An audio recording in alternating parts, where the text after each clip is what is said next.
Hello बच्चों, कैसे हैं आप लोग। तो बच्चों, आज की क्लास में हमको एक नए चैप्टर की शुरुआत करनी है। हमारा जो सेकंड मॉड्यूल है उसका फर्स्ट चैप्टर है। चैप्टर का नाम है कंसाइनमेंट। तो अगर आपको मेरा सिलेबस डिस्कशन याद होगा, मेरा फर्स्ट लेक्चर जहाँ मैंने आपको पूरा सिलेबस बताया था, तो उसमें जो सेकंड मॉड्यूल है या जो बेसिकली सेकंड पार्ट है आपका बुक का, that covers the accounting treatment for special transactions. तो आपके सिलेबस में तीन ट्रांजेक्शन है, स्पेशल ट्रांजेक्शन है, जिसकी अकाउंटिंग आपको सीखनी है। इसमें पहली है कंसाइनमेंट, जो हम आज के इस लेक्चर में शुरू करेंगे, और इसके अलावा है आपका एक जॉइंट वेंचर और तीसरा आपका बिल्स ऑफ एक्सचेंज। ठीक है, चलो तो अब आप फटाफट से अपने नोटबुक में रजिस्टर में मेरे साथ साथ लिखना शुरू करेंगे। मेरे साथ नया चैप्टर की हेडिंग डालना है आपको, कंसाइनमेंट। ठीक है, तो बिफोर मैं स्टार्ट करूं, मैं आपको थोड़ा सा एक आइडिया दे देता हूं कि कंसाइनमेंट होता क्या है। देखो, बहुत ही simple, it's quite easy, very easy, अगर आप कॉन्सेप्चुअली बात को समझ गए तो। ठीक है, तो पहले मैं आपको थोड़ा सा ओवरव्यू दे देता हूं, पहले आप मेरी बात को सुन लो, फिर मैं आपको सारी बातें लिखवाना भी शुरू करूंगा। देखो, मानो मेरी एक दुकान है, मेरी दिल्ली में एक दुकान है, मेरी दिल्ली में एक दुकान है। इस दुकान से मैं मानो जूते चप्पल फुटवेयर वगैरह बेचता हूं। ठीक है, तो यहां पे मैं अपनी दुकान में सेल करता हूं, मेरे जो दिल्ली के जितने भी कस्टमर्स हैं उन सबको मैं सेल करता हूं। ठीक है, अब मेरे को पता लगा यार, मेरे कुछ अच्छे प्रोस्पेक्टिव कस्टमर्स मुंबई में भी बैठे हैं। मेरे कुछ प्रोस्पेक्टिव कस्टमर्स मुंबई में बैठे हैं। मुझे पता है भाई, मेरे को सोशल मीडिया के थ्रू इधर उधर से आइडिया लग गया, मैंने स्टडी करी कि मेरे प्रोस्पेक्टिव कस्टमर्स मुंबई में भी बैठे हैं, और मुंबई में भी मेरी ठीक ठाक सेल हो सकती है। दिल्ली में तो है ही कस्टमर, यहां मैं आराम से सेल वगैरह कर रहा हूं, यहां कोई प्रॉब्लम नहीं। बट मुंबई में भी मेरे कस्टमर्स हैं, अच्छे खासे प्रोस्पेक्टिव कस्टमर्स है रादर, जिनको मैं सेल कर सकता हूं। अब सवाल उठा, मैं अपना सामान मुंबई के कस्टमर्स को कैसे बेचूं। अब थोड़ी प्रॉब्लम क्या है कि इस चैप्टर की रेलिवेंस आज के टाइम पे हल्की सी कम हो जाती है, बिकॉज आजकल तो हम लोग ई कॉमर्स की दुनिया में रहते हैं, जहां दुनिया के किसी भी कोने से आप अपना सामान आराम से बेच सकते हैं, कहीं पे भी। आजकल तो बड़े बड़े ई कॉमर्स प्लेटफॉर्म्स है, जैसे सबसे बड़ा तो सबको पता ही है हम सबको, अमेजॉन। इसके अलावा इंडिया में और भी है, मिंत्रा है, फ्लिपकार्ट है, वगैरह वगैरह बहुत सारे हैं, सब पता है आपको, राइट। तो आज के जमाने में तो आप मुझे फटाफट बोलोगे कोई दिक्कत नहीं सर, दिल्ली में मेरी दुकान है, यहां से तो मैं सेल कर रहा हूं, मुंबई में मेरी दुकान नहीं है। दुकान तो नहीं है, लेकिन कस्टमर है, कस्टमर बैठे हैं, तो मैं इनको आराम से ई कॉमर्स वेबसाइट से बेच सकता हूं भाई। मैं डायरेक्टली अपना वेबसाइट बना लूं, वहां से बेच लूं, नहीं तो मैं अमेजोन वगैरह के थ्रू बेच लूं।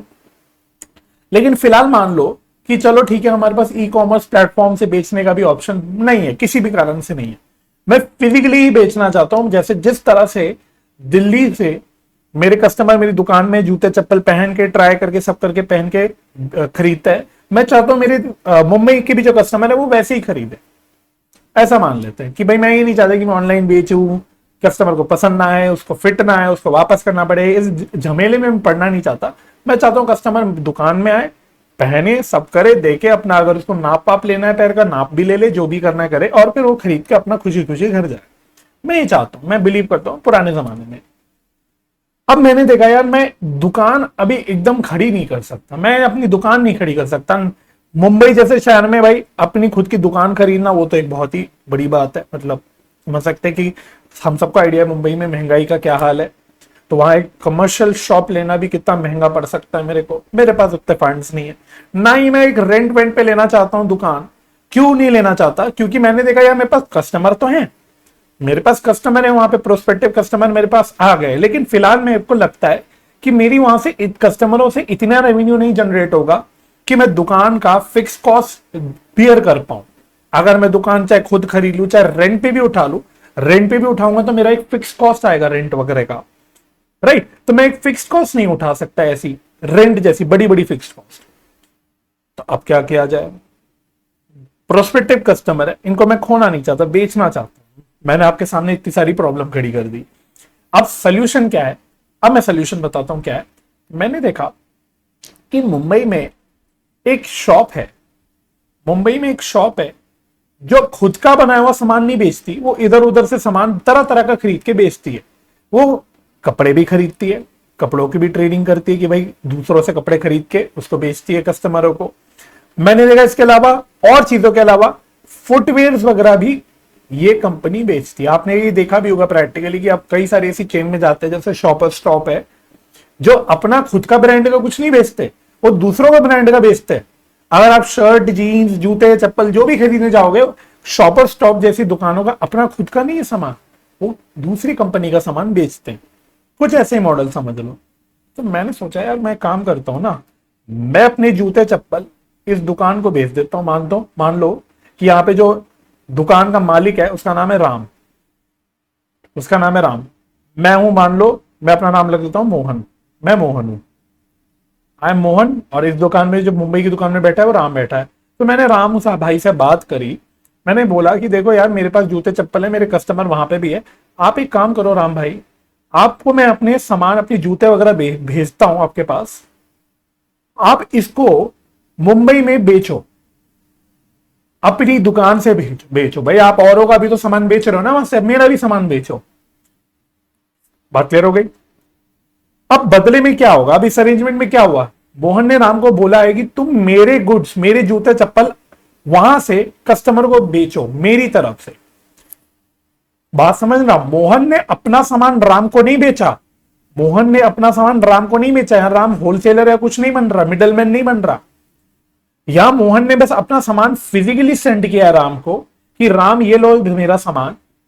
उसने बोला है कि भाई तुम इस सामान को मेरी बिहाफ पे बेचो, मैं तुम्हें ओनरशिप नहीं दे रहा अपने सामान की, मैं बस चाहता हूं तुम ये जूते चप्पल, तुम्हारे पास दुकान है, सब है, तुम वहां पे लोकल हो, तुम ये सामान कन्विंस करो लोगों को, कस्टमरों को, और बेचो। तो आपको समझ आया यहां पे मोहन ने क्या किया, यहां पे हमने बेसिकली क्या किया, यहां पे हमने राम को, मुंबई में बैठे राम को अपना एजेंट बना दिया। क्या बना दिया, एजेंट बना दिया। एजेंट क्यों बना दिया, मैंने मोहन को बोला मैंने राम को बोला कि तुम मेरी बिहाफ पे मेरा जूते चप्पल को बेचो वहां कस्टमर को। राम अपने नाम से नहीं बेच रहा, वो मोहन के जूते चप्पल वहां पे बेच रहा है, मोहन के बिहाफ पे बेच रहा है। सिर्फ राम अपनी दुकान से एक काइंड ऑफ एजेंट बन के बेच रहा है, काइंड ऑफ क्या, एजेंट ही बन के बेच रहा है।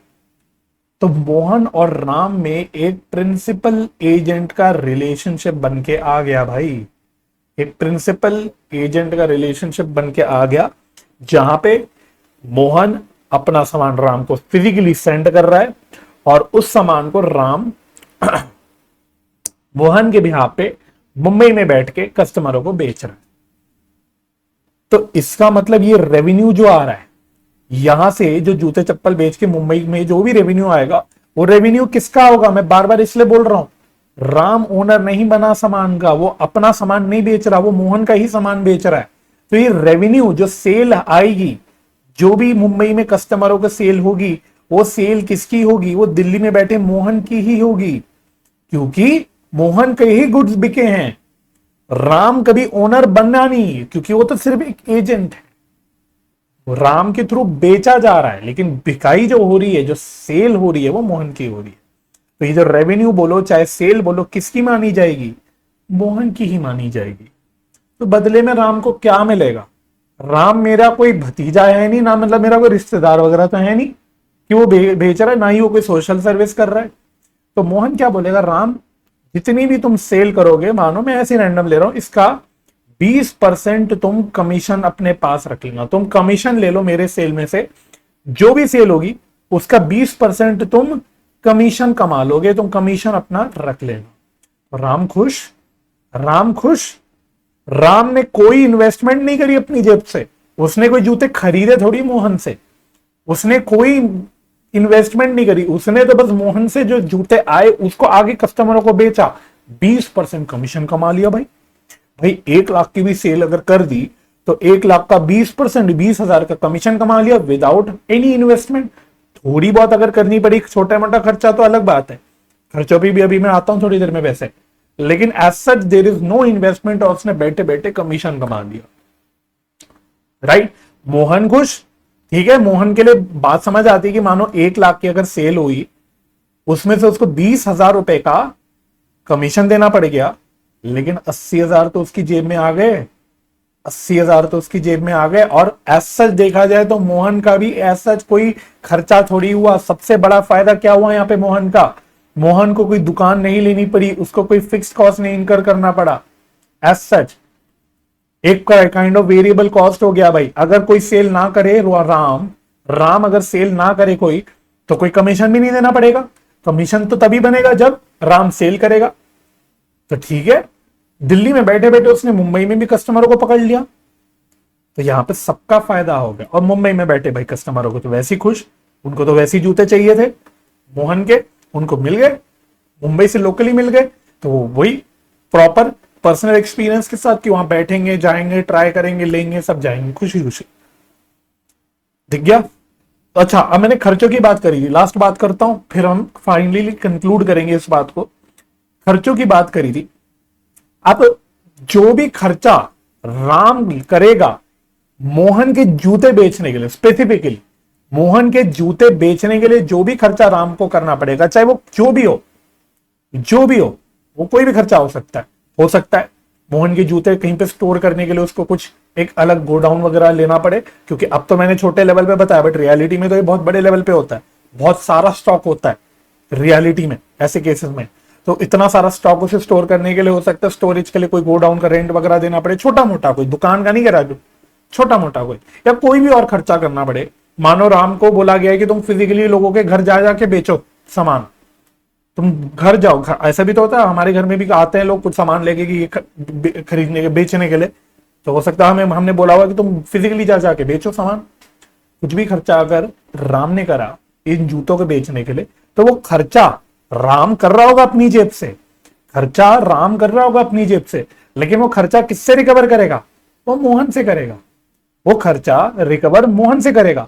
तो यहां पे अगर मैं इस कहानी में 1 लाख का 20% मतलब 20,000 का कमीशन के अलावा मैं और ये भी बोलूं कि मान लो मोहन ने खर्चा करा बेचने के लिए, मानो छोटा मोटा कोई खर्चा करा, बहुत बड़ा खर्चा नहीं होता, मानो कोई स्पेशल पैकिंग करनी पड़ी कस्टमर के लिए, कुछ पैकिंग का खर्चा करना पड़ा, जो भी है, तो मानो 5,000 रुपए का खर्चा करना पड़ेगा राम को अपनी जेब से मोहन के जूते बेचने के लिए। तो वो खर्चा इवन दो अपनी जेब से पे तो कर रहा होगा मोहन, सॉरी राम, लेकिन वो रिकवर किससे करेगा? वो मोहन से करेगा।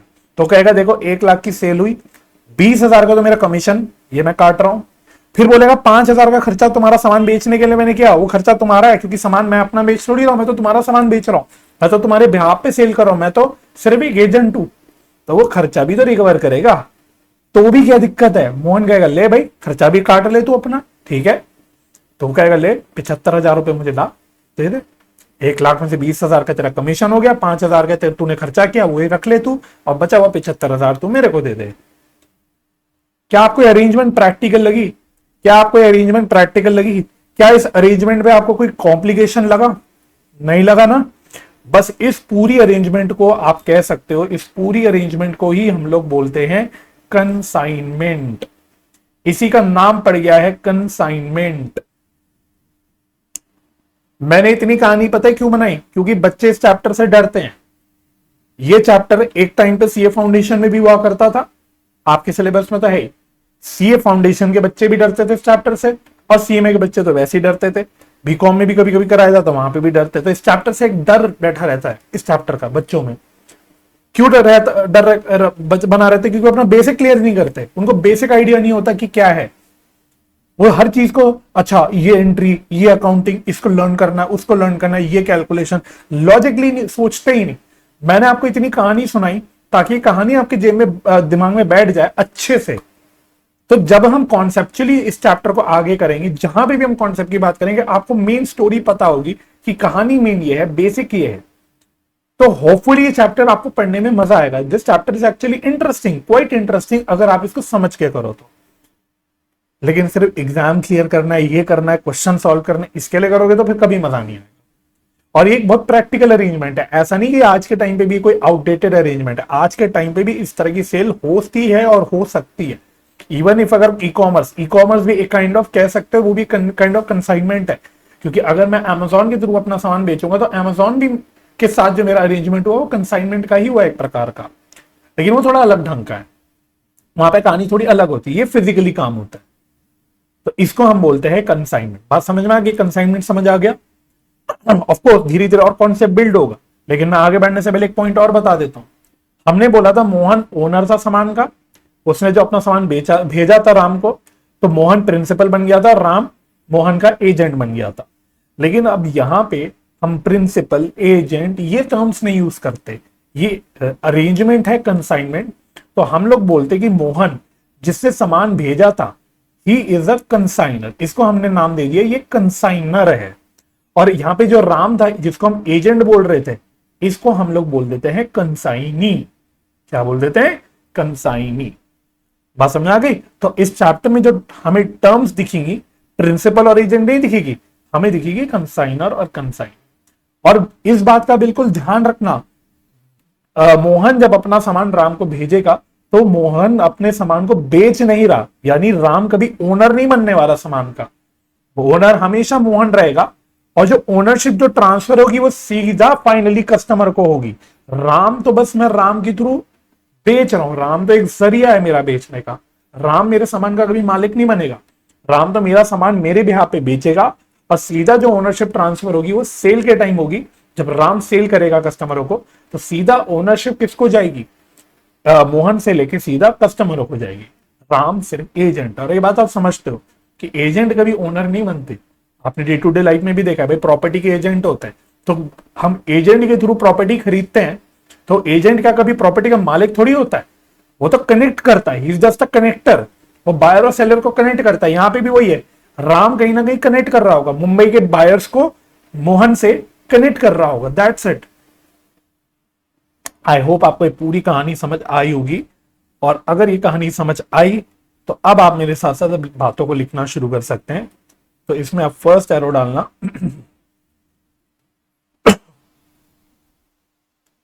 It is an arrangement, it is an arrangement. It का मतलब कंसाइनमेंट, तो मीनिंग लिख रहे हैं कंसाइनमेंट का, consignment is an arrangement where या where by one party sends the goods to another party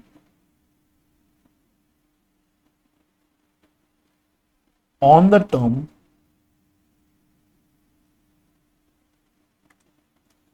that such goods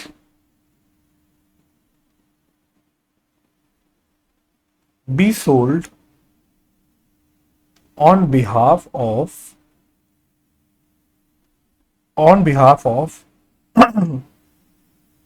and at the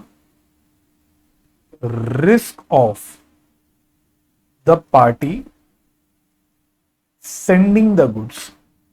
तसल्ली से अब आप इस डेफिनेशन को पढ़ना।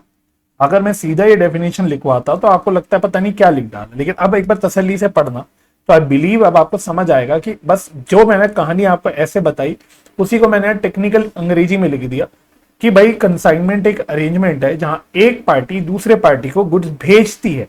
मैंने क्या बोला? सेंड्स बोला, सेल्स नहीं बोला, सेंड्स बोला, है ना।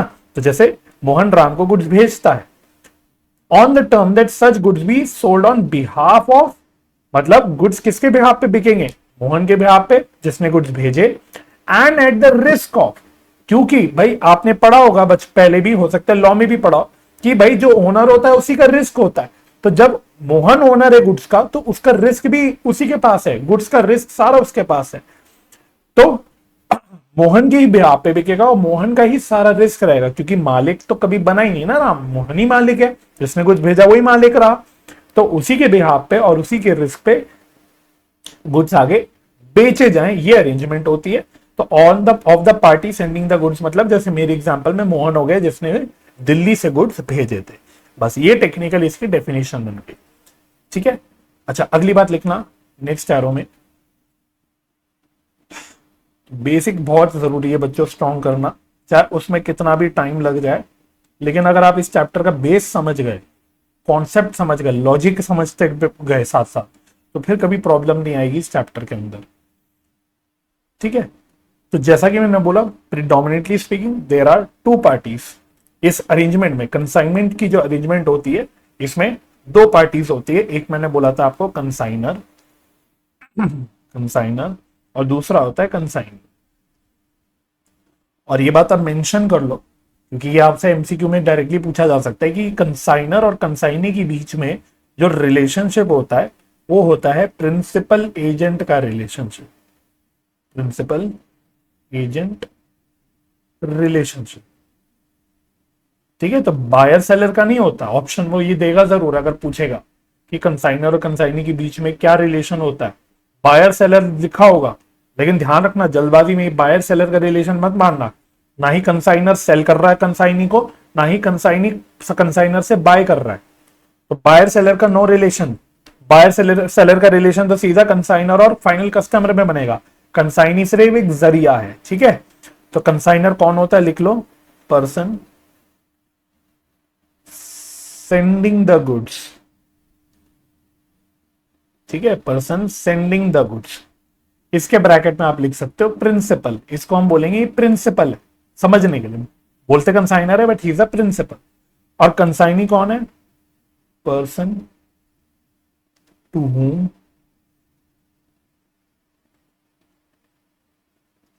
goods are sent and who sells the goods on behalf of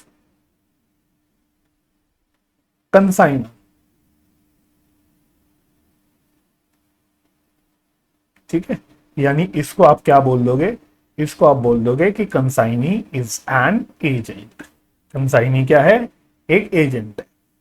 ठीक है जी, I hope this point is also clear, absolutely clear, कोई दिक्कत ना हो।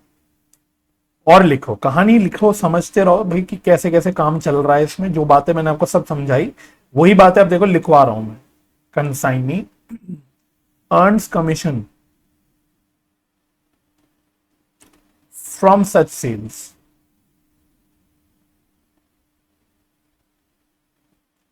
full stop। Furthermore, expenses incurred by consignee is recovered from consignor only। तो भाई जो सेल करता है कंसाइनी कंसाइनर के बिहाफ पे, उस पे वो कमीशन कमाता है।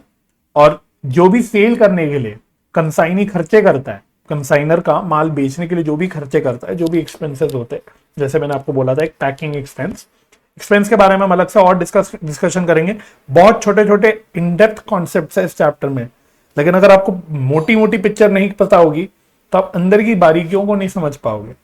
ठीक है, तो कंसाइनिंग एक्सपेंसेस पर मैं अलग से डिस्कशन भी करूंगा, बल्कि हम पूरे ही एक्सपेंसेस के अलग से डिस्कशन करेंगे इस चैप्टर में, उसका अलग से इस्तेमाल होगा, बहुत कुछ करेंगे, तो धीरे धीरे समझ आएगा। लेकिन अभी मेन क्या है कि कंसाइनी जो भी खर्चे कर रहा है कंसाइनर के बिहाफ पे, उसका सामान बेचने के लिए वो कंसाइनर से ही रिकवर की जाएंगे।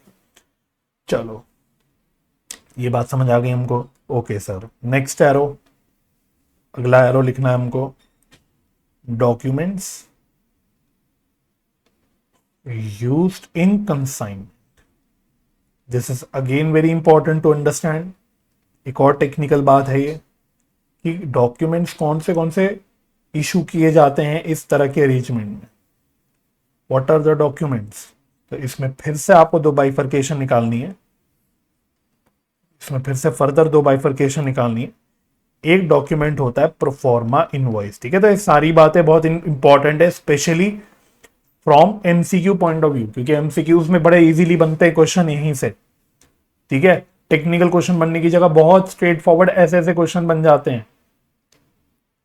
तो आपको पता होना चाहिए क्या डॉक्यूमेंट्स होते हैं, कौन सा डॉक्यूमेंट क्यों इशू करा जाता है, कौन इशू करता है, उसमें क्या लिखा होता है, मतलब ये सब बातें आपको पता होनी चाहिए। तो दो तरह के डॉक्यूमेंट्स की बात होती है यहाँ पे, एक होता है प्रोफॉर्मा इनवॉइस, एक होता है अकाउंट सेल्स। तो अब प्रोफॉर्मा इनवॉइस क्या होता है, देखो इसमें प्रोफॉर्मा इनवॉइस तो बहुत ध्यान से लिखना और ये बात आपको सारी याद रखनी है। Sent by consignor to consignee when goods are sent, full stop. it contains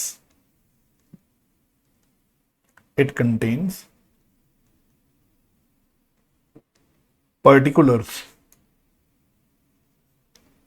of goods sent,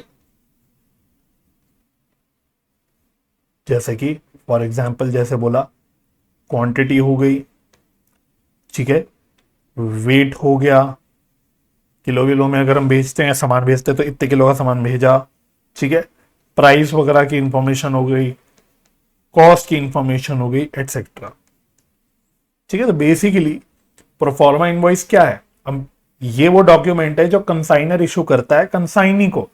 तो यानी कि अगर जब मैं अपनी कहानी पे आऊं अगर, तो जब मोहन गुड्स भेजेगा राम को मुंबई में, तो वो जो डॉक्यूमेंट इशू करेगा उसको बोलते हैं प्रोफॉर्मा इनवॉइस।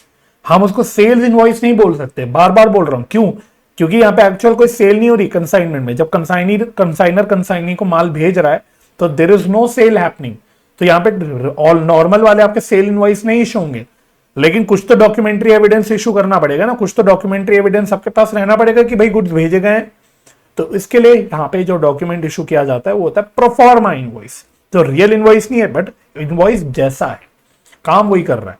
तो जैसे आपको नॉर्मल इनवॉइस में भी लिखा होता है कितने का सामान है, क्या क्या सामान है, कौन सा सामान है, कितने क्वांटिटी है, क्या वेट है, क्या किलो है, लीटर है, जो भी है, सिमिलरली इसमें भी सब लिखा होगा।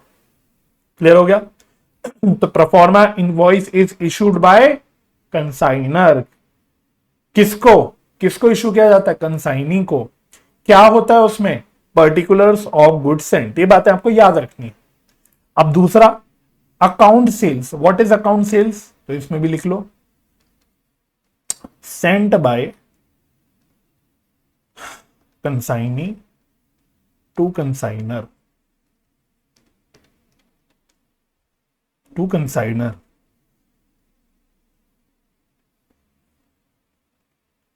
पीरियोडिकली, टाइम टू टाइम, मतलब which contains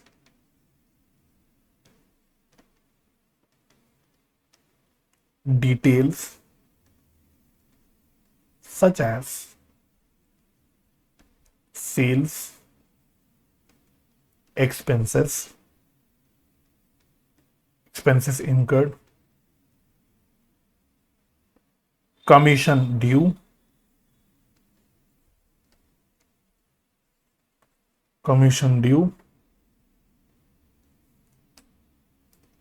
details of unsold stock,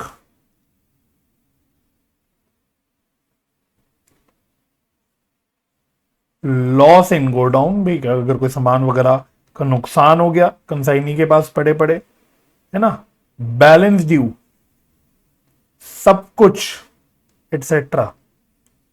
ठीक है, बैलेंस ड्यू बोले तो मतलब जैसे मैंने यहां पे बोला था ना, 1,00,000, उसमें 20,000 का कमीशन, 5,000 का खर्चा हुआ, 75,000 ड्यू है। इस तरह की सारी जानकारी कंसाइनी कंसाइनर को बताता है, राम मोहन को बताएगा, और ये बताने के लिए वो एक डॉक्यूमेंट इशू करता है जिसका नाम क्या है? Account sales.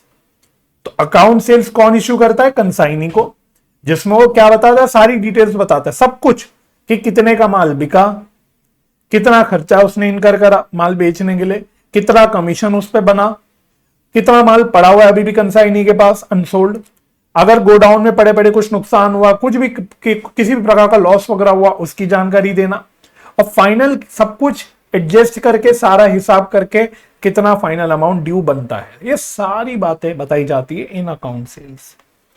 तो दोनों भी बहुत अपने आप में बहुत ही इंपॉर्टेंट डॉक्यूमेंट्स है, और आपको पता होना चाहिए कि कौन सा डॉक्यूमेंट कौन इशू करता है और किस काम का होता है। ठीक है, तो फिर से एक बार फटाफट से कौन से दो डॉक्यूमेंट्स होते हैं? एक होता है प्रोफॉर्मा इनवॉइस, जो कंसाइनर कंसाइनी को इशू करता है और उसमें जो गुड्स वो भेज रहा है उसके सब डिटेल्स बताता है, और दूसरा होता है अकाउंट सेल्स, जो कंसाइनी कंसाइनर को भेजता है जिसमें वो बताता है, सारी जानकारी देता है, जैसे कितनी की सेल हुई, क्या कमीशन हुआ, क्या खर्चा हुआ, कितना ड्यू है अमाउंट वगैरह वगैरह। ठीक है, और ये अकाउंट सेल्स पीरियोडिकली इशू होती है, वो डिपेंड करेगा भाई वो एग्रीमेंट के हिसाब से दोनों में क्या समझौता है, क्या अरेंजमेंट है, उस पर डिपेंड करेगा कि हर महीने में एक बार हो रही है, 6 महीने में एक बार हो रही है, साल में एक बार हो रही है, वो डिपेंड करेगा। दैट विल डिपेंड, उसके पीछे कोई मतलब आप कह नहीं सकते कि कोई लॉ है या कोई कानून है, कोई नियम है, वो एग्रीमेंट पे डिपेंड करेगा। बात समझ आ गई? आई होप यहां तक बातें ओके होंगी। अच्छा अब हमने कमीशन की बात करी थी, हमने कमीशन की बात करी थी कि जो कंसाइनी है वो कंसाइनर के बिहाफ पे माल बेचता है और उस पर वो कमीशन कमाता है। तो अब यहां पे भी कंसाइनमेंट में भी जो कमीशन आती है ना बच्चों, वो भी 3 तरह की कमीशन होती है।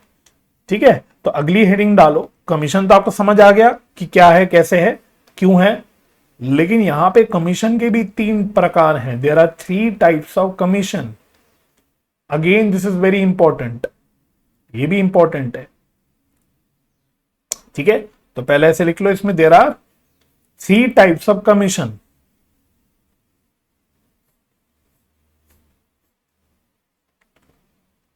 क्या क्या कमीशन है लिख लो, 3 बाइफरकेशन निकाल लो इसमें। तो एक होती है ऑर्डिनरी कमीशन, एक होती है ऑर्डिनरी कमीशन, एक होती है del credere commission, del credere commission, एक होती है ओवरराइडिंग कमीशन। इसको हम स्पेशल कमीशन भी बोल देते हैं कभी कभी, ओवरराइडिंग या फिर स्पेशल कमीशन। अब ये क्या होती है इसमें फटाफट लिख लो, तो तीनों को एक्सप्लेन कर देता हूं शॉर्ट शॉर्ट में, और लिखते भी जाना, समझते भी जाना मेरे साथ साथ। तो फर्स्ट लिखना ऑर्डिनरी कमीशन। तो ऑर्डिनरी का मतलब ही क्या होता है, जो चीज नॉर्मल है। तो किसी भी कमीशन, सॉरी, किसी भी कंसाइनमेंट के अरेंजमेंट में ऑर्डिनरी कमीशन तो एक नॉर्मल कमीशन तो होगी ही होगी। तो this is a normal commission जो हर तरह के कंसाइनमेंट में, हर कंसाइनमेंट के केस में होगी ही होगी। लेकिन बाकी दोनों कमीशन की हम जो बात करेंगे, del credit commission and overriding commission, ये हर कंसाइनमेंट अरेंजमेंट में नहीं होगी, वो डिपेंड करेगी, स्पेशल टाइप की हैं दोनों भी अपने आप। लेकिन ऑर्डिनरी आपकी एक नॉर्मल कमीशन है जो होगी ही होगी।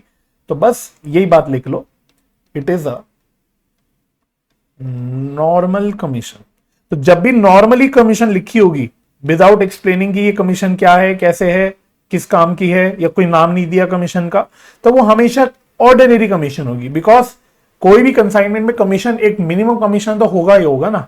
बिना कमीशन के कोई भी कंसाइनी क्यों माल बेचेगा अगर उसे कमीशन ही नहीं मिलेगा।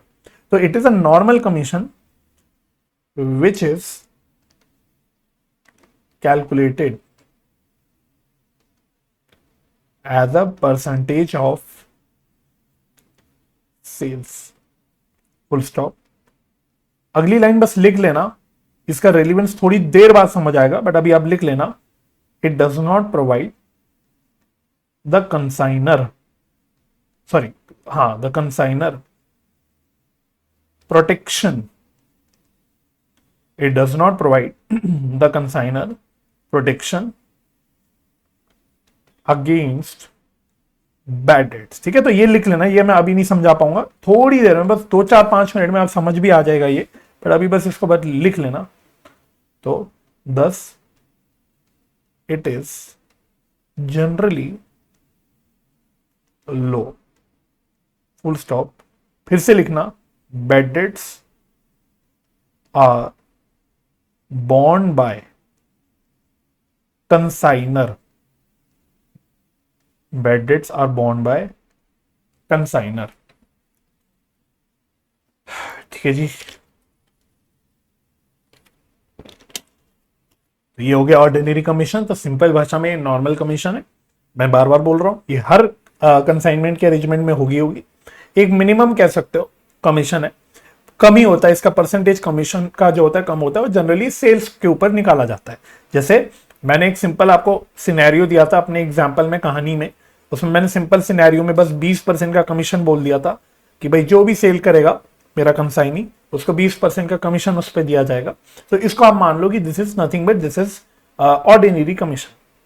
I hope the point is clear. अच्छा, दूसरा, अब दोनों भी आपके मजेदार मजेदार से कमीशन है। स्पेशली ये वाला कमीशन तो बहुत ही मजेदार है और इंपॉर्टेंट भी है समझने के लिए। याद रखना है आपको, डेल क्रेडरे कमीशन। तो पहले तो नाम ही याद रखना, क्योंकि नाम ही आपको अजीब लग रहा होगा, बट जो भी है नाम आपको याद रखना है, डेल क्रेडरे कमीशन। इसमें लिखना it is an additional commission. पता है जो बाकी दोनों भी जो टाइप ऑफ कमीशन है, दोनों भी अपने आप में क्या होंगे, ये एडिशनल कमीशन होंगे। यानी कि these will be over and above the ordinary commission. इसलिए तो मैं बार बार कह रहा हूं, नॉर्मल आपका ऑर्डिनरी कमीशन होगा ही होगा, बाकी जो दो कमीशन है इसके ऊपर से अलग से दिए जाएंगे, ये एडिशनल कमीशन होंगे। ठीक है, ये रिप्लेस नहीं करेंगे, बाकी दोनों कमीशन रिप्लेस नहीं कर रहे ऑर्डिनरी कमीशन को। ऑर्डिनरी कमीशन तो है ही है, इसके ऊपर से दिए जा रहे हैं। ठीक है, तो इसलिए पहली बात, it is an additional commission pay to consignee which provides consigner protection against bad debts. That is when del credere commission is paid, then bad debts are borne by consignee। तो ये बात याद रखनी है कि भाई जब डेल क्रेडरे कमीशन होता है तो बैड डेट्स की सरदर्दी किसकी है, कंसाइनी की है।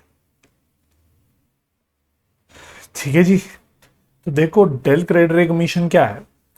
डेल क्रेडरे कमीशन पहली बात एडिशनल कमीशन है जो हम कंसाइनी को देते हैं। हम कंसाइनी को बोलते हैं कि जो भी सेल तुम क्रेडिट पे करोगे, उधारी पे करोगे, अगर डेल क्रेडरे कमीशन नहीं पे किया जा रहा तो हमने बोला था रिस्क, जो गुड्स बिक रहे उनका रिस्क किसका है, कंसाइनर का है। तो अगर बैड डेट हो गया, मानो कस्टमर को उधारी पे बेचा लेकिन उसने पैसा नहीं दिया, उससे पैसा रिकवर नहीं हुआ, बैड डेट हो गया, तो नॉर्मल कमीशन अगर पे किया जा रहा है तो बैड डेट कौन बियर करेगा, फिर तो कंसाइनर बियर करेगा। ठीक है, तो कंसाइनर क्या करता है, कंसाइनिंग को थोड़ा सा लालच देने के लिए बोलता है कि देखो अगर मैं तुमको एक्स्ट्रा कमीशन दूं, मैं नॉर्मल 20% कमीशन दे रहा था, उसमें मैं तुम्हें और एक्स्ट्रा 10 या 15% कमीशन एक्स्ट्रा दूंगा, अगर तुम ये बात मान लो कि क्रेडिट सेल से का पैसा निकालने की, रिकवर करने की जिम्मेदारी तुम्हारी, अगर बैड डेट हुआ तो मैं नहीं जानता, तुम बियर करोगे उस बैड डेट को। उसके बदले में मतलब एक रिस्क मैं काइंड ऑफ दे रहा हूं, मैं क्रेडिट सेल पे क्रेडिट का रिस्क दे रहा हूं कंसाइनी को। मैं ओनरशिप का रिस्क नहीं दे रहा, सिर्फ क्रेडिट का रिस्क दे रहा हूं, उधारी का, कि भाई तुम ये रिस्क ले लो तो बदले में तुम्हें मैं एक्स्ट्रा कमीशन दूंगा। तो भाई प्रैक्टिकली पता है एजेंट के मन में लालच आता है। इससे दो तीन बातें होती है। पहली बात, लालच आता है कि भाई ठीक है, उसको कॉन्फिडेंस है, एजेंट को अपने ऊपर कॉन्फिडेंस है। राम मुंबई में बैठा तो उसे पता है कि भाई मैं सारा जो भी उधार पे सेल करता हूं, मैं देख दाख के सेल करता हूं, मैं ऐसे किसी को भी उधार पे नहीं बेचता, मैं देख दाख के करता हूं। और अगर कोई उधारी का चक्कर होता है तो मेरे को पता है कि पैसा कैसे निकालना है। ठीक है, तो एक तो लालच आ गया कंसाइनी के पास कि भैया मुझे एक्स्ट्रा कमीशन कमाने को मिलेगा, मैं एक्स्ट्रा कमीशन कमा लूंगा। एक तो ये बात हो गई, और ये कहीं ना कहीं कंसाइनर लालच देने के लिए करता है एक और बात के लिए कंसाइनी को, कि कंसाइनी ज्यादा से ज्यादा क्रेडिट सेल करे। क्यों ऐसा मैं बोल रहा हूं, क्योंकि अगर क्रेडिट सेल नहीं होगी, मानो कैश में सेल हो रही है, फिर थोड़ी डेल क्रेडिट कमीशन की बात होगी, फिर थोड़ी हम एक्स्ट्रा कमीशन देंगे। एक्स्ट्रा कमीशन देंगे कब, जब क्रेडिट पे सेल हो रही हो। जब क्रेडिट पे कोई सेल ही नहीं है तो क्रेडिट का रिस्क नहीं है, बैड डेट का तो कोई रिस्क ही नहीं था, तो फिर तो क्यों हम देंगे कोई एक्स्ट्रा कमीशन।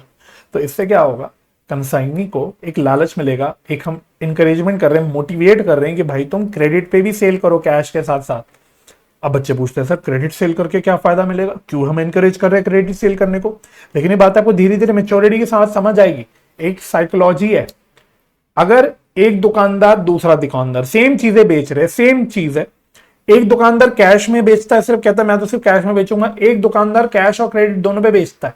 तो हमारी एक साइकोलॉजी होती है कि जो दुकानदार चीजें कैश के साथ साथ उधारी पे भी बेच रहा है, उसका एक ट्रस्ट वो दिखा रहा है कि मैं अपने कस्टमर के ऊपर ट्रस्ट दिखाता हूं, वो हमें आकर्षित करती है, अट्रैक्ट करती है ऐसे दुकानदारों की तरफ।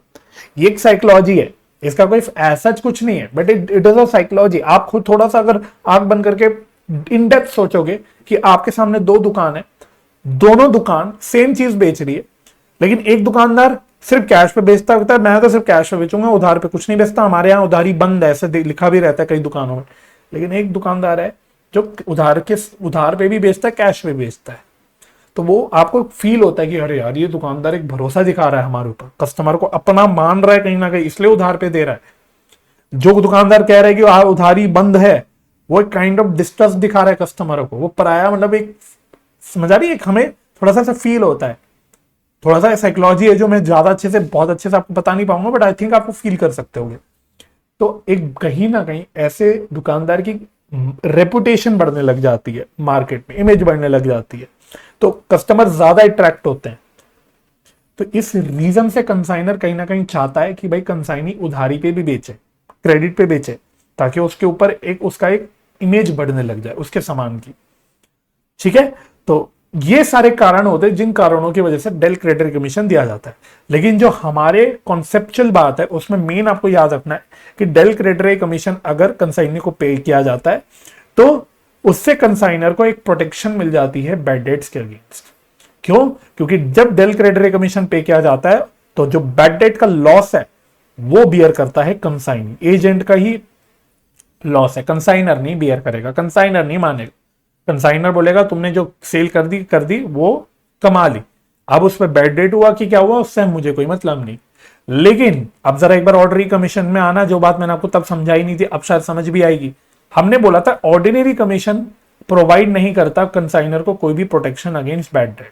तो अगर सिर्फ ऑर्डिनरी कमीशन पे किया जा रहा है तो फिर बैड डेट्स का जो नुकसान है वो कंसाइनर ही बियर करता है, जो भेज रहा है वही बियर करता है उसी का नुकसान। तो कंसाइनर अगर चाहता है कि बैड डेट्स का रिस्क भी ट्रांसफर हो जाए एजेंट को ही, तो फिर उसका एक्स्ट्रा कमीशन पे करना पड़ता है, और उसी एक्स्ट्रा कमीशन को हमने नाम दे दिया डेल क्रेडिट कमीशन। ये बात याद रखनी है आपको, मतलब तभी मैं कह रहा हूं ये छोटे छोटे कॉन्सेप्ट्स हैं, अच्छे से बांधने हैं दिमाग में, तभी आपको अकाउंटिंग समझ आएगी। आप नहीं तो अकाउंटिंग नहीं समझ पाओगे कि क्या हो रहा है। ठीक है, yes sir, I hope this point is clear. और थर्ड लास्ट हमारा जो कमीशन है जिसको हम बोलते हैं ओवरराइडिंग या बस स्पेशल कमीशन।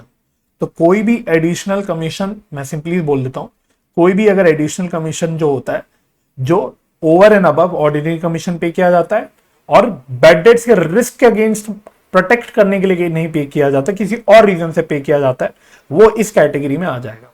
ठीक है, तो ये again over and above ordinary commission है, यानी ये भी एडिशनल कमीशन है, लेकिन ये बैड डेट्स के रिस्क अगेंस्ट प्रोटेक्शन नहीं देता, ये कुछ और पर्पस के लिए भी दिया जा सकता है ना। तो ऐसे कमीशन को हम बोलते हैं ओवर राइडिंग कमीशन, नहीं तो इसको कभी कभी स्पेशल कमीशन भी बोला जाता है। तो ये भी लिख लो इसमें, it is an extra commission paid to promote sales at higher price. तो मतलब जनरली ओवरराइडिंग कमीशन किन कारणों से पे किया जाता है वो बताऊंगा मैं, है ना। Sale over invoice price, sale over invoice price, और for exceeding the sales target,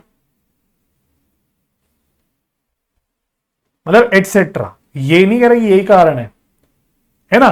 तो ओवरराइडिंग कमीशन दे पे किया जाता है कि भाई अगर सिंपली स्पीकिंग मानो एजेंट ने, मेरे कंसाइनी ने कुछ भी एक्स्ट्रा एफर्ट्स डाले, कुछ भी एक्स्ट्रा अपनी तरफ से किया जिसका बेनिफिट अल्टीमेटली मुझे ही मिलने वाला है, तो मैं उसको बोलता हूं भाई मैं तेरे को एक्स्ट्रा कमीशन दूंगा, which is known as overriding commission. जैसे मैंने बोला to promote sales at higher price, मैंने बोला कि मैं कोई पर्टिकुलर जूता अपनी दिल्ली की दुकान में 2,000 रुपए का ही बेचता हूं, मैं कोई पर्टिकुलर जूता अपनी दिल्ली की दुकान में 2,000 रुपए, अपने खुद के कस्टमर को, दिल्ली के कस्टमर को 2,000 रुपए बेचता हूं। लेकिन मैंने अपने कंसाइनी को बोला भाई अगर यही जूता तू कैसे भी करके पहला बुसला के कैसे भी करके कस्टमर को मानो 2,200 रुपए पे बेच पाता है, यानी 2,000 से ऊपर पे बेच पाता है, तो फिर उस पे मैं एक्स्ट्रा कमीशन दूंगा तेरे को, कि तू अपनी तरफ से जो भी एक्स्ट्रा एफर्ट डालेगा जिसका बेनिफिट मिलेगा मेरे को, मैं तेरे को तुझे एक्स्ट्रा कमीशन दूंगा। या सिंपली मैंने उसको एक टारगेट दिया था कि तुझे मिनिमम इतना सेल करना ही करना है हर साल या हर महीने जो भी है। अगर तूने उससे ऊपर सेल कर दिया, टारगेट को मीट कर दिया, या टारगेट से रादर ऊपर एक्स्ट्रा सेल कर दी, तो भी मैं तेरे को कमीशन दूंगा। वैसे कभी कभी कमीशन दिया जाता है, ये वाला पता है क्यों?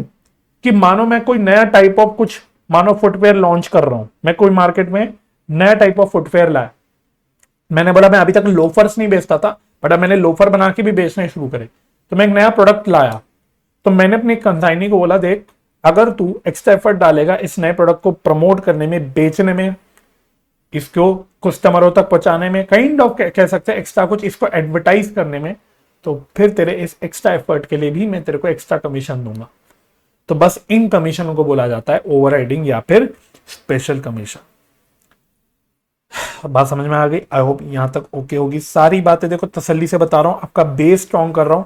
मेरे को कोई मतलब नहीं, मेरा कोई वो नहीं है कि भाई पहली लेक्चर में मैं आपको सब कुछ सिखा दूं, पूरी अकाउंटिंग में आपको वो कर दूं, करने को मैं करा भी सकता हूं, लेकिन मैं चाहता हूं आपका पहले बेस अच्छे से बन जाए, तभी आप एक्चुअली अकाउंटिंग को अप्रिशिएट कर पाओगे। ठीक है? Yes sir, this is also done. तो नेक्स्ट एक और इंपॉर्टेंट टॉपिक में जो अलग से आपको करवा रहा हूं किसी रीजन से, वो है categorisation of consignee's expense. Categorisation of consignee's expense, again very important concept to understand. ये कॉन्सेप्ट अभी आपको समझ आ जाएगा, लेकिन इसका एप्लीकेशन आप नहीं समझ पाओगे। आप ये नहीं समझ पाओगे कि सर आपने कॉन्सेप्ट बताया क्यों है, अभी नहीं समझ पाओगे, लेकिन वो इवेंचुअली आप समझ पाओगे जब मैं आपको धीरे धीरे करा दूंगा, तब आप बातों को समझ पाओगे। बट आप अभी लिखना अभी, ठीक है? तो देखो भाई, मैं एक डायग्राम बना रहा हूं, चाहे तो बाद में वो डायग्राम आप खुद भी बना लेना। होता क्या है,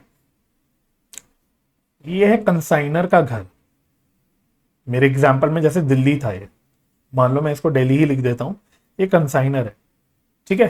कंसाइनर जो है वो अपना माल भेजता है किसको? कंसाइनी को भेजता है। कंसाइनर अपना माल कंसाइनी को भेजता है। तो देखो मैं कंसाइनी का घर बना लेता हूं, ये कंसाइनी है। तो घर का मतलब क्या है? कंसाइनर अपने खुद के गोडाउन या अपने दुकान से कंसाइनी के गोडाउन या कंसाइनी की दुकान तक सामान पहुंचवाता है, राइट? तो यही होता है। तो देखो ये गाड़ी जा रही है, इसमें सामान लोड करके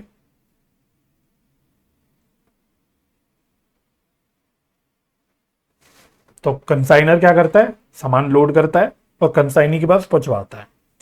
ठीक है? और फिर यहां पे मैं यहां पे एक लाइन खींच देता हूं, ये एक लाइन मैं खींच रहा हूं ग्रीन कलर से, इसके आगे कंसाइनी के गोडाउन में सामान पहुंच जाता है। तो ये मैं आपको क्यों बता रहा हूं, अब बात को समझना। जो भी खर्चा कंसाइनर से के गोडाउन, कंसाइनर के घर से लेके कंसाइनर के गोडाउन तक पहुंचने का होता है, जो भी खर्चा कंसाइनर के घर से लेके कंसाइनी के गोडाउन तक पहुंचने तक का खर्चा होता है, ऐसे खर्चों को हम बोलते हैं non recurring expense. Non recurring expense, इनको एक और नाम दिया जाता है, कभी कभी इन्हीं एक्सपेंस को एक और नाम दिया जाता है नॉन सेलिंग एक्सपेंस। ये सब आप लिखते चलो भाई, और सारी बातें आपको याद रखनी है। जो भी खर्चा, मैं कंसाइनी के खर्चों की बात कर रहा हूं यहां पे, सिर्फ जो भी खर्चा कंसाइनी कर रहा है अपने गोडाउन तक पहुंचने तक का जो खर्चा है, उसके खुद के गोडाउन तक जो सामान पहुंचने का खर्चा है, वो सारा खर्चा आता है नॉन रिकरिंग एक्सपेंस की कैटेगरी में। इसको नॉन सेलिंग एक्सपेंस भी बोलते हैं। और ये simply speaking this is nothing but direct expense. अपने मन में इसको आप डायरेक्ट एक्सपेंस की तरह ट्रीट करना। लेकिन जो खर्चा सामान कंसाइनी के गोडाउन में पहुंचने के बाद का होता है, हेयर ऑनवर्ड्स, इस लाइन के आगे जो खर्चा जो भी इनकर करता है कंसाइनी, उसको हम बोलते हैं, अब आपको समझ आ गया होगा, मतलब कि इसको बोलते क्या होंगे, रिकरिंग एक्सपेंस। इनको हम बोलते हैं रिकरिंग एक्सपेंस।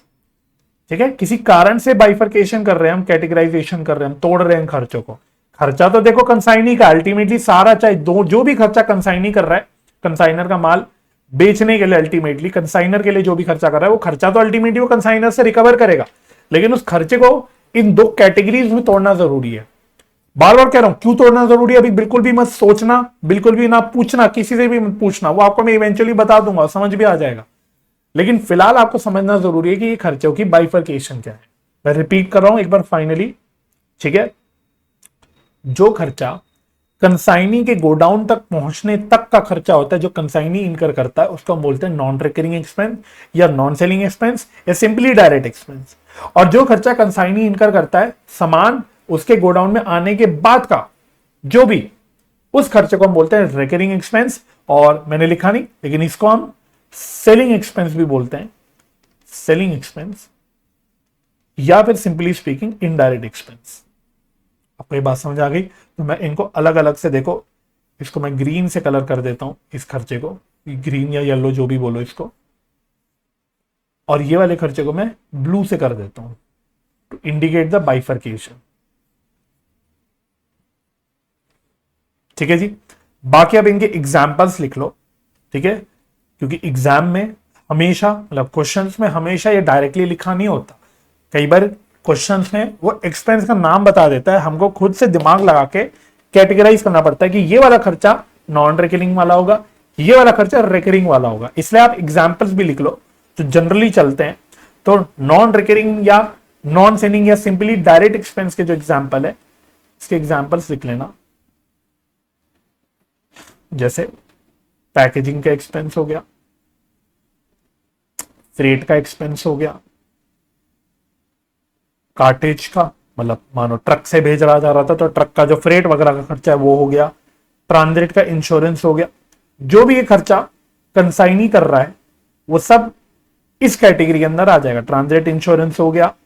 बाकी पुराने जमाने में टैक्स चलता था ऑक्ट्रॉय, अब तो नहीं चलता, लेकिन कभी भी आज भी अगर पुराने क्वेश्चन चिपकाता है आपका इंस्टीट्यूट तो वो अभी भी ऑक्ट्रॉय लिख देता है, तो इसलिए वो लिखना जरूरी है, पता होना चाहिए, है ना। या फिर कोई इंपोर्ट ड्यूटी या फिर कोई कस्टम ड्यूटी, कि मानो हम बाहर से सामान में, मेरा कंसाइनर बाहर से भेज रहा है सामान, मेरा कंसाइनर मानो इंडिया से बाहर है, वो भेज रहा है, तो फिर मुझे कस्टम्स को मतलब कस्टम्स अथॉरिटी को कस्टम ड्यूटी भी पे करनी पड़ेगी, समझ में आ रही है, एटसेट्रा। ये सारे खर्चे आपके बेसिकली कौन से कैटेगरी के होंगे, नॉन रिकरिंग या नॉन सेलिंग या फिर सिंपली डायरेक्ट एक्सपेंस। और फिर इनके भी एग्जांपल्स लिख लो आप।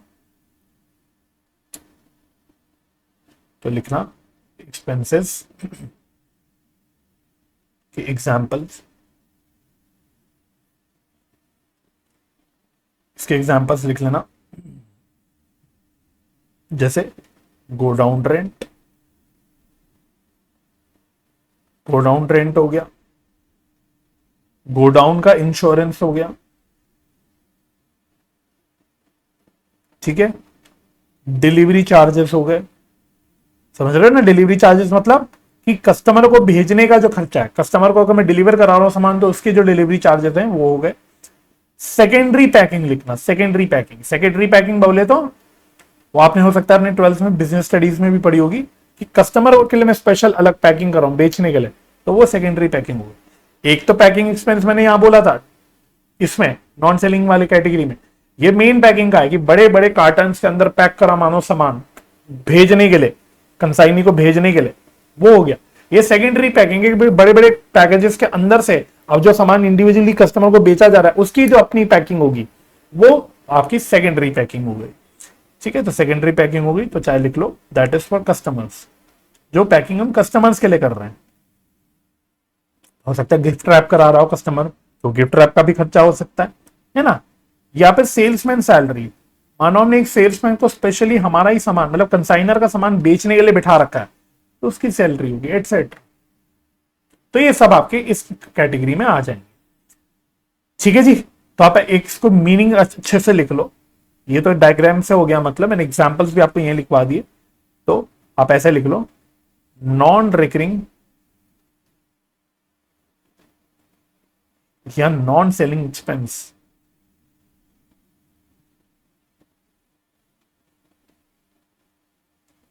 ये क्या होते हैं? तो ये मीनिंग लिख लो शॉर्ट में, एक्सपेंस incurred by या incurred by consignee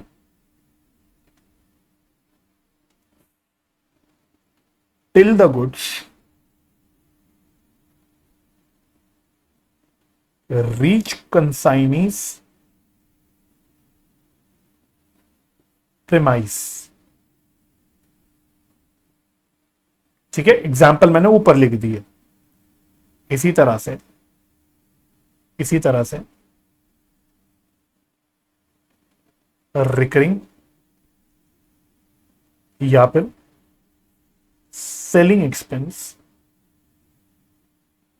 ये कौन से वाले खर्चे होते हैं? इसमें लिख लेना expense incurred by consignee after goods reach consignee's premise। तो आपको लाइन समझना जरूरी है, आपको खर्चों का स्टेज समझना जरूरी है। दो स्टेज में मैंने खर्चे को बांटा हुआ है। एक जो कंसाइनी के अपने दुकान, प्रेमाइस, जो भी गोडाउन, वहां तक के खर्चा है, इसको मैं ऐसे 1 लिख देता हूं। ये वाला जो स्टेज है पूरा, इस स्टेज के लिए जो भी खर्चा हो रहा है that is non recurring expense. और कंसाइनी के दुकान, घर, जो भी है, गोडाउन पे पहुंचने के बाद जो खर्चा हो रहा है वो सारा आपका रिकरिंग खर्चा है। बहुत जरूरी है बाइफर्केशन समझना। ठीक है, तो जितनी बात खाली मैंने समझाई वो समझ आ गई। आई होप तो आप समझ गए कि कौन सा खर्चा हम क्या बोल रहे हैं, क्यों बोल रहे हैं नहीं पता, वो अभी नहीं समझ आएगा, लेकिन क्या बताया ये तो समझ आ गया। अच्छा, अब मैंने बोला था इसमें मैंने कैटेगराइजेशन किसके खर्चों के लिए करी? मैंने कैटेगराइजेशन करी कंसाइनी की खर्चों के लिए, जो खर्चा कंसाइनी कर रहा है। अब प्रैक्टिकली तो देखो, कंसाइनर जब गुड्स भेजेगा तो कुछ खर्चे कंसाइनर को भी करने पड़ सकते हैं। तो कंसाइनर का अपना खुद का भी खर्चा होता है जो वो खुद अपनी जेब से करता है। पूरे कंसाइनमेंट में कुछ खर्चा कंसाइनर करता है, कुछ कंसाइनी करता है, दोनों भी करता है। तो मैंने कंसाइनी के खर्चों की तो बात कर ली। सवाल उठा ये कैटेगराइजेशन सर आपने कंसाइनर अगर कोई एक्सपेंस इनकर कर रहा है उसके लिए क्यों नहीं करी? कि जो खर्चा कंसाइनी अपनी जेब से, कंसाइनर अपने आप पे कर रहा है, उन खर्चों के लिए क्यों नहीं करी? तो आप एक स्टार डाल के पॉइंट लिखना, बहुत ही इंपॉर्टेंट बात, स्टार डाल के लिखना, पॉइंट लिखना, all expenses incurred by consignor are by nature non-recurring, that is direct। तो ये बाइफर्केशन इसलिए करा मैंने क्योंकि अगर कंसाइनर जो भी खर्चा करता है यहां पे, उसका खर्चा हमेशा डायरेक्ट नेचर का ही होता है, क्योंकि वो खर्चा जो भी करेगा वो कंसाइनी के दुकान तक पहुंचने तक ही खर्चा जेब से पे करेगा। उसके आगे खर्चा सारा कंसाइनी ही करेगा। कंसाइनर कभी भी सेल्समैन को डायरेक्टली सैलरी नहीं देगा, वो कंसाइनी ही देगा। वो अलग बात है, खर्चा वो बाद में कंसाइनर से रिकवर करेगा। बात समझ में आ रही है? तो अब जितने भी एग्जाम्पल मैंने यहाँ पे सेलिंग या रिकरिंग एक्सपेंस के लिखे, सारे खर्चे ऐसे हैं जो अपनी जेब से कंसाइनी ही पे करेगा, वो बाद में रिकवर करेगा कंसाइनर से। ठीक है, चाहे गोडाउन का रेंट हो, चाहे इंश्योरेंस हो, पैकिंग की हो कि कस्टमर के लिए जो पैकिंग करी जा रही है, वो कभी भी कंसाइनर नहीं करेगा। वो कंसाइनर कंसाइनी के मत्थे डाल देगा, भाई तुम्हें मैनेज करना है, खर्चा तुम करो, मैं बाद में तुम्हें से रिकवर कर लेना इन खर्चों को। ठीक है, तो इसलिए बाय नेचर जो कंसाइनर के एक्सपेंस होते हैं they are always treated as direct expense.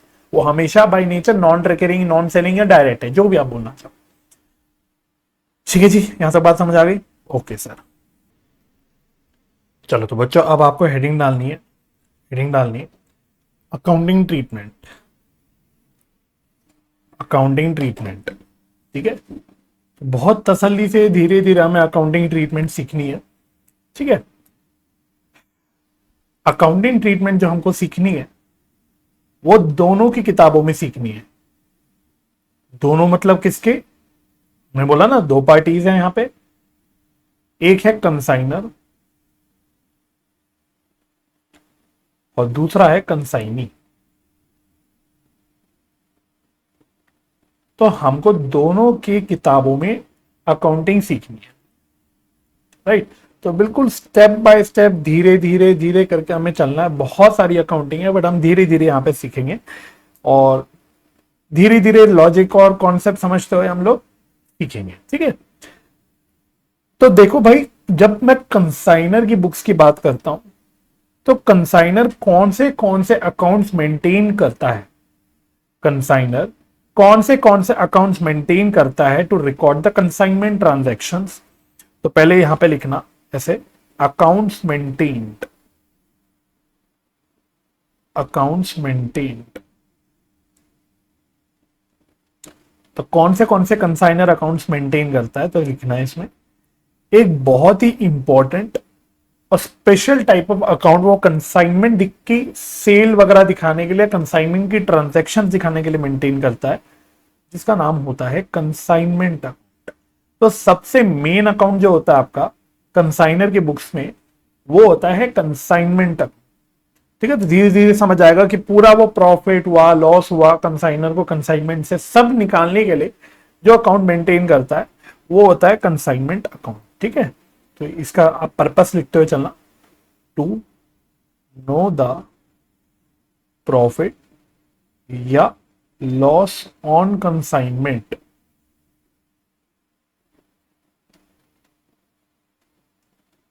दूसरा एक बहुत ही इंपॉर्टेंट जो अकाउंट मेंटेन करता है कंसाइनर, वो होता है कंसाइनीज अकाउंट। कंसाइनीज अकाउंट ये एक पर्सनल अकाउंट है, ठीक है। कंसाइनमेंट अकाउंट एक नॉमिनल अकाउंट है, यहां से हम प्रॉफिट एंड लॉस निकालते हैं। और कंसाइनीज अकाउंट जो होता है ये एक पर्सनल अकाउंट होता है, ठीक है। तो ये क्यों बनाया जाता है? To know the amount due from consignee. भाई जब हम क्रेडिट सेल करते हैं, तो डेटर का अकाउंट बनाते हैं ना, देखने के लिए कि भाई कितनी की सेल करी और कितना अमाउंट ड्यू है उससे। सिमिलरली हम कंसाइनी का अलग अकाउंट बनाते हैं टू नो कि भाई कितना माल भेजा, क्या क्या उससे ड्यू है नहीं है, ये सारी जानकारी लेने के लिए हम कंसाइनी का अकाउंट बनाते हैं। सब मैं कंसाइनर की बुक्स की बात कर रहा हूं भी, याद रखना। फिर एक अकाउंट बनता है आपका जिसको हम बोलते हैं goods Saint on consignment account. Goods Saint on consignment account, ठीक है। ये एक अलग अकाउंट होता है। ये क्यों मेंटेन किया जाता है? To adjust the goods sent to consignee from main business. तो समझ आएगा, धीरे धीरे समझ आएगा। ओन स्टॉक, तो याद है मैंने कहानी में क्या बताया था कि एक तो मैंने अपनी दिल्ली में, कंसाइनर ने अपनी दिल्ली में दुकान खोल रखी है, मोहन ने, और एक है जो माल वो राम को भेज रहा है, कंसाइनी को। तो जो खुद का सामान है, जो सारा स्टॉक वगैरह मेरे खुद की दुकान में चल रहा है, उसमें से एडजस्टमेंट करने के लिए हम लोग ये अकाउंट मेंटेन करते हैं, गुड सेंट ऑन कंसाइनमेंट, ठीक है। तो सारी बातें क्लियर होंगी। अच्छा, इसी प्रकार से एक अकाउंट मेंटेन किया जाता है जिसको हम बोलते हैं कंसाइनमेंट डेटर्स अकाउंट।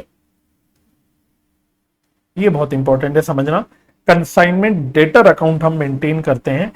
ये कब मेंटेन करते हैं लिखना, जब क्रेडिट सेल होती है। क्रेडिट सेल, हमारा जो कंसाइनी है वो क्रेडिट सेल करता है, प्लस इंपॉर्टेंट चीज, no del credere commission paid. No del credere commission paid. तो जब भी कंसाइनी क्रेडिट पे सेल कर रहा है और कंसाइनी को डेल क्रेडिट कमीशन नहीं दिया जा रहा, तो फिर ये अकाउंट अलग से मेंटेन किया जाता है टू रिकॉर्ड क्रेडिट सेल।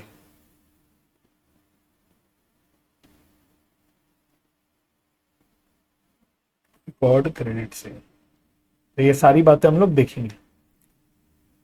ठीक है, तो कंसाइनमेंट डेटर अकाउंट कब मेंटेन किया जाता है? जब क्रेडिट सेल कर रहा है कंसाइनी और कोई भी डेल क्रेडिट कमीशन नहीं पे किया जा रहा कंसाइनी को, तो मेंटेन किया जाता है अलग से कंसाइनमेंट डेटर। इसके पीछे रीजन क्या है? रीजन हम कॉन्सेप्चुअली पहले सीख चुके हैं, इसलिए तो सारी बेस हमने बनाई। क्योंकि अगर डेल क्रेडिट कमीशन नहीं पे किया जाता कंसाइनी को, तो क्रेडिट सेल पे जो रिस्क है वो किसका रिस्क होता है? वो कंसाइनर का होता है। बैड डेट्स का नुकसान कौन बियर करेगा? कंसाइनर बियर करेगा। इसलिए जरूरी हो जाता है कि ऐसे केस में हम क्रेडिट सेल को अलग से दिखाएं कंसाइनमेंट डेटर के अंदर, ताकि हमें पता रहे कि भाई ठीक है, कंसाइनमेंट डेटर से कितना पैसा लेना है, उससे क्या बैड डेट हो रहा है, ये सब हम अलग से अपने पास रिकॉर्ड कर पाए। ठीक है, और भी अकाउंट है सर, बिल्कुल और भी अकाउंट है, बिल्कुल अकाउंट है, स्पेशल सारे अकाउंट। एक होता है कंसाइनमेंट स्टॉक अकाउंट। तो ये क्यों मेंटेन किया जाता है? टू रिकॉर्ड या show unsold stock line with consigning. बहुत जरूरी है बच्चों ये अकाउंट समझना कि क्या है अकाउंट, क्यों है, तभी आप आगे अकाउंटिंग समझ पाओगे। ठीक है, तो अनसोल्ड स्टॉक जो कंसाइनी के पास पड़ा है, क्योंकि वो स्टॉक है किसका? क्या बोला था हमने? ओनरशिप नहीं ट्रांसफर हो रही कंसाइनमेंट में, ओनरशिप नहीं ट्रांसफर हो रही कंसाइनी को, सिर्फ फिजिकल गुड्स ट्रांसफर हो रहे हैं। तो जो भी अनसोल्ड स्टॉक पड़ा है कंसाइनी के पास, वो स्टॉक है किसका? कंसाइनर खुद का ही है भाई, उसका ही स्टॉक है। तो इसलिए उसको अलग से बाइफरकेट करके रखना जरूरी है कि भाई कितना अनसोल्ड स्टॉक पड़ा हुआ है कंसाइनी के पास। अब ये ओपनिंग पे भी हो सकता है, क्लोजिंग पे भी हो सकता है। बात समझ में आ रही है? जैसे याद है ना, ट्रेडिंग अकाउंट जो बनता है उसमें ओपनिंग स्टॉक भी होता है, क्लोजिंग स्टॉक भी होता है। तो एक ओपनिंग स्टॉक भी होता है, क्लोजिंग स्टॉक भी होता है। तो इसलिए हम लोग एक कंसाइनमेंट स्टॉक का अकाउंट ही मेंटेन करते हैं, जिसमें हम ओपनिंग क्लोजिंग स्टॉक देखते हैं जो पड़ा हुआ है, अनसोल्ड पड़ा हुआ है विद कंसाइन। पॉइंट समझ आ गया? और ये अभी आपको एकदम बहुत अच्छे से तो नहीं समझ आ पाएगा, तो लेकिन आप लिख लो consignment stock reserve account, consignment stock reserve account to cancel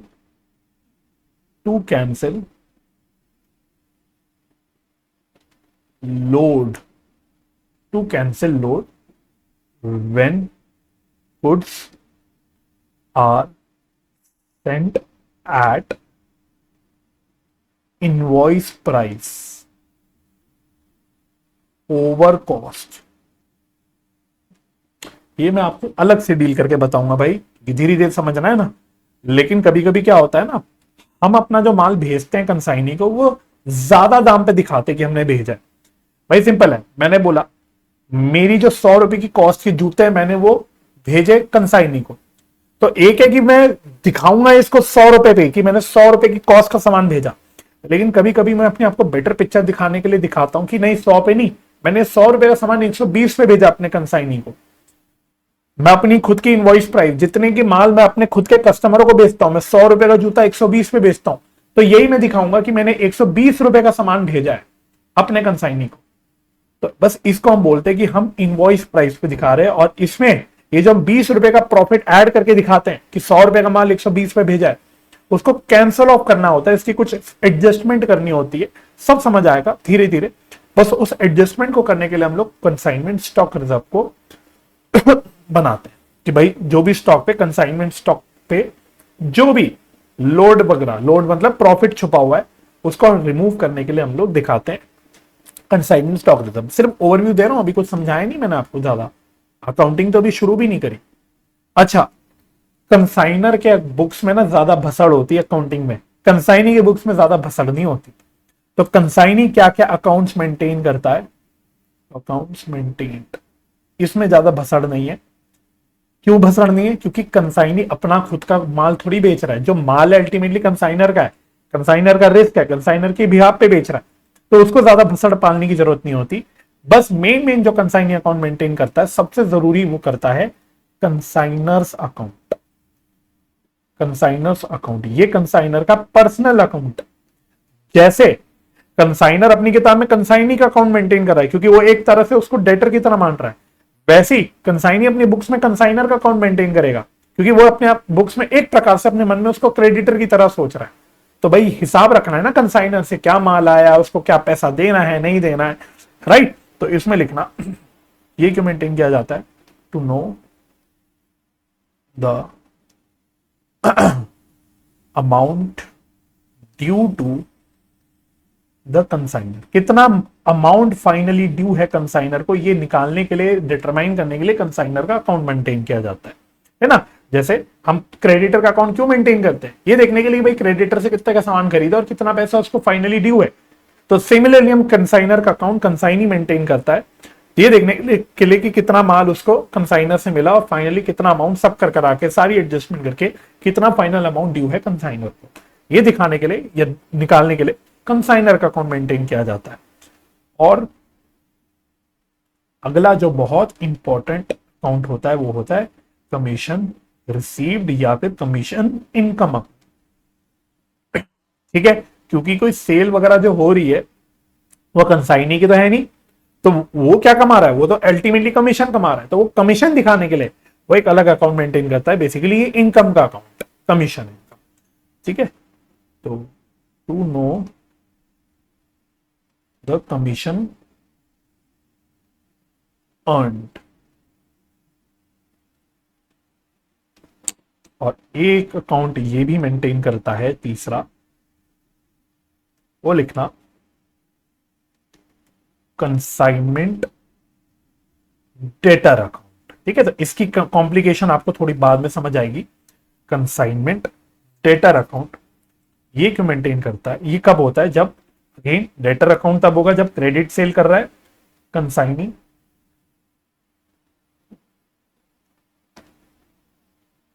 plus बहुत जरूरी del credere commission is paid to consignee. क्योंकि अगर डेल क्रेडिटरी कमीशन पे किया जाता है कंसाइनी को, तो क्रेडिट सेल का सारा रिस्क किसका हो जाता है? सारा रिस्क कंसाइनी का हो जाता है, यही सीखा ना हमने। तो इसलिए इस केस में हमको एक कंसाइनी जो अपनी बुक में है वो एक अलग से कंसाइनमेंट डेटर अकाउंट मेंटेन करता है, ताकि उसे हिसाब रहे कि इस कंसाइनमेंट पे मैंने क्रेडिट सेल किया, भाई कितना डेटर है, कितना मिलना है पैसा, क्योंकि उसको रिस्क है, उसको डर है, कोई भी बैड डेट हुआ, कोई भी पैसा नुकसान हुआ कोई भी डेटर से, तो वो उसको खुद को बियर करना है। इसलिए इस केस में फिर कंसाइनी अपनी बुक्स में कंसाइनमेंट डेटर का अकाउंट मेंटेन करता है। वहीं कंसाइनर कब मेंटेन करता है कंसाइनमेंट डेटर का अकाउंट? जब क्रेडिट सेल हो रही है और डेल क्रेडिटरी कमीशन पे नहीं किया जा रहा, नो डेल क्रेडिटरी कमीशन पेड, क्योंकि यहां पे डर किसको है? यहां पे डर है आपके कंसाइनर को। इसलिए उसको अलग हिसाब रखना है कि भाई कंसाइनमेंट डेटर से क्या पैसा मिलना है नहीं मिलना, क्योंकि जो भी नुकसान होगा अगर होगा तो सारा कंसाइनर को बियर करना पड़ेगा। इसलिए वो अपने पास इसका एक अलग अकाउंट मेंटेन कर रहा है। बात समझ में आ गई? तो सर क्या कोई भी कंसाइनमेंट स्टॉक अकाउंट नहीं मेंटेन करेगा? एक सवाल आता है बच्चों का कि सर कंसाइनी के पास जो स्टॉक पड़ा है उसको रिकॉर्ड करने के लिए मतलब वो कुछ नहीं अकाउंट मेंटेन करेगा? नहीं करेगा। क्यों? क्योंकि कंसाइनी को जो स्टॉक मिल रहा है वो उसका ओनर नहीं बन रहा, तो उसको अलग से उसको अपना स्टॉक दिखाने की जरूरत नहीं। भाई मैं अपना स्टॉक अपने अकाउंट में तभी दिखा सकता हूं ना जब मैं उस स्टॉक का मालिक हूं। हम बचपन से जो क्लोजिंग स्टॉक दिखाते आ रहे हैं बैलेंस शीट में, हम वो स्टॉक दिखाते हैं जो हमारा खुद का ओन्ड स्टॉक है। कंसाइनी के पास जो स्टॉक पड़ा रहेगा वो उसका खुद का ओन थोड़ी है, उसका रिस्क सारा कंसाइनर का है, क्योंकि मालिक कंसाइनर है। इसलिए स्टॉक का अकाउंट कौन मेंटेन कर रहा है? कंसाइनर अकाउंट कंसाइनर कर रहा है, क्योंकि स्टॉक उसका है। कंसाइनी को कोई जरूरत नहीं स्टॉक वगैरह को रिकॉर्ड करने की, अलग से दिखाने की, क्योंकि उसका वो स्टॉक खुद का है ही नहीं, वो तो बस उसका होल्डर है, उसके पास फिजिकली है बस उसके पास।